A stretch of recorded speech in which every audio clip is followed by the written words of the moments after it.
আনন্দপুর আলিম মাদ্রাসায় বিতর্কিত সভাপতি নিয়োগের প্রতিবাদে বিক্ষোভ ও মানববন্ধন।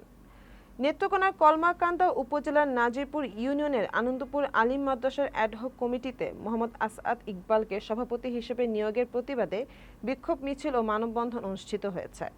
নেত্রকোনা প্রতিনিধি নাজমুল ইসলামের পাঠানো ভিডিও তথ্যচিত্রে থাকছে বিস্তারিত। শনিবার সকালে মাদ্রাসা প্রাঙ্গণে এই কর্মসূচির আয়োজন করে শিক্ষার্থী, অভিভাবক, এলাকাবাসী এবং বিএনপি ও এর অঙ্গ সংগঠনের নেতাকর্মীরা। বক্তারা অভিযোগ করেন, মোহাম্মদ আসআদ ইকবাল একজন রাজনৈতিকভাবে বিতর্কিত ও জনসমর্থনহীন ব্যক্তি। তাকে সভাপতি করে প্রজ্ঞাপন জারির মাধ্যমে শিক্ষা প্রতিষ্ঠানে রাজনৈতিক প্রভাব বিস্তারের অপচেষ্টা চালানো হয়েছে, যা কোনোভাবে মেনে নেওয়া যায় না। মানববন্ধনে বক্তব্য দেন ছাত্রনেতা মনিরুল ইসলাম পাভেল, মোহাম্মদ আমিনুল ইসলাম মণ্ডল ও জালাল উদ্দিন শেখ।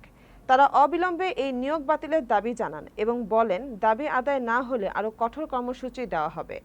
মানববন্ধনে ব্যানার, ফেস্টুন নিয়ে শতাধিক শিক্ষার্থী, অভিভাবক ও স্থানীয় মানুষ অংশ নেয়।